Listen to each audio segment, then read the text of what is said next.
இது வந்து வாங்கி வந்து 3 வருஷத்துக்கு மேல ஆச்சு. இதுதான் நான் சொன்னேன். நெளிஞ்சு போகாம நல்லாவே சூப்பரா இருக்கு. அதனால தான் என் பெரிய பையனுக்குமே இந்த மாரி ஸ்டீல்லவே வாங்கிட்டேன். இது வந்து ஓப்பன் பண்ணுறதுக்குமே நல்ல வசதியா இருக்கு. இதிலேயே 3 அடுக்கு, 4 அடுக்கு அப்படின்லாம் இருக்கு.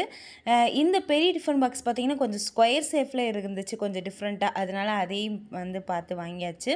அதுக்கப்புறம் இந்த பாக்ஸ பத்தி பார்க்கலாம். பாக்ஸ் எல்லாம் பார்த்தீங்கன்னா, மேக்னெட் பாக்ஸு இந்த மாரி நெறைய டிஃப்ரெண்ட்டான பாக்ஸ் எல்லாம் இருக்கும். போன வருஷம்லாம் பார்த்தீங்கன்னா, ரூ. 200லாம் ஒரு பாக்ஸ் வாங்கி கரெக்ட்டா ஒரு 2 மாதம் கூட வைக்கல. அதுக்குள்ள அந்த மேக்னெட்லாம் போயி ரொம்பவே வேஸ்ட் ஆயிருச்சு. அது குழந்தைங்கள சொல்லி தப்பில்ல. நம்ம பாக்ஸுக்கு அவ்ளோ காசு செலவழிக்கிறதுன்றது தப்பு தான். பாக்ஸுக்கு அவ்வளோ காசு யூஸ் பண்ணுறது வந்து நம்மளோட தப்புன்னு தான் நான் சொல்லுவேன். இது வந்து பார்த்திங்கன்னா, பிளாஸ்டிக்கில இருக்கும். மேக்னெட் இல்லாம நல்லா க்ளோஸ் பண்ணுறதுக்கு நல்லாயிருக்கும். இதுவுமே பார்த்திங்கன்னா, நல்லா உழைக்கும்னு சொல்ல வரல. ஆனா, அத கம்பேர் பண்ணும்போது இது வந்து விலை ரொம்ப கம்மி.